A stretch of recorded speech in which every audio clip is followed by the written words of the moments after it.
દિવાળીના પાવન પર્વ નિમિત્તે તમને મા વિશે થોડું બોલી સંભળાવીશ, તો તમે બધા મને ધ્યાનથી સાંભળજો. માં એક અનુભૂતિ, એક વિશ્વાસનો સંબંધ છે. માસૂમ કાર્યોથી લઈને કડવા નિર્મલ બોલ સુધી, આંગણની કુદકનેથી લઈને માળિયામાંથી સસડાટ ઉડી જવા સુધી, માં માતૃત્વની કેટલીક પરિભાષા રચે છે. સ્નેહ, ત્યાગ અને સહનશીલતાઓના કેટલાક આદર્શો રચે છે. ઋણ, આભાર અને કૃતજ્ઞતા જેવા શબ્દોથી બીજાઓને સન્માનિત કરી શકાય, પરંતુ માં તો આપણી જ હોય છે, ઈશ્વરનું બીજું રૂપ એટલે માં. ઋણ ચૂકવવાની કલ્પના કરવી એ પણ દૃષ્ટા કહેવાય. ઋણ ચૂકવવાની કલ્પના કરવી એ પણ દૃષ્ટા કહેવાય. કેટલાક અને કેવા કેવા ઉપકાર છે અમારા પર.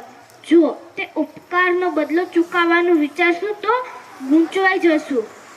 નાનકડી લંગોટી વારે ઘડીએ બદલાવવી કે ખરાબ દ્રષ્ટિથી બચાવતી કાજલની ટિક્કીઓનું માનું એકમાં ઋણ તો નહીં ચૂકવી શકીએ, પરંતુ સારી જિંદગી જીવી અને આદર્શ બનાવીએ. કેટલાક નખરા પછી તમે કોઈ બચ્ચાની જેમ 4 દાણા ખાતા હતા. તમારી ભૂખથી તે વ્યાકુળ થઈ જતી હતી. માં ત્યારે પણ રોતી હતી જ્યારે પોતાનું બાળક પેટમાં લાત મારે છે. માં ત્યારે પણ રોતી હતી જ્યારે પોતાનું બાળક પડી જાય કે બીમાર પડી હોય, અને માં ત્યારે પણ રડે છે જ્યારે પોતાનું બાળક જમતું નથી. અને માં આજે પણ રડે છે જ્યારે પોતાનું તે જ બાળક જમવાનું નથી આપતું.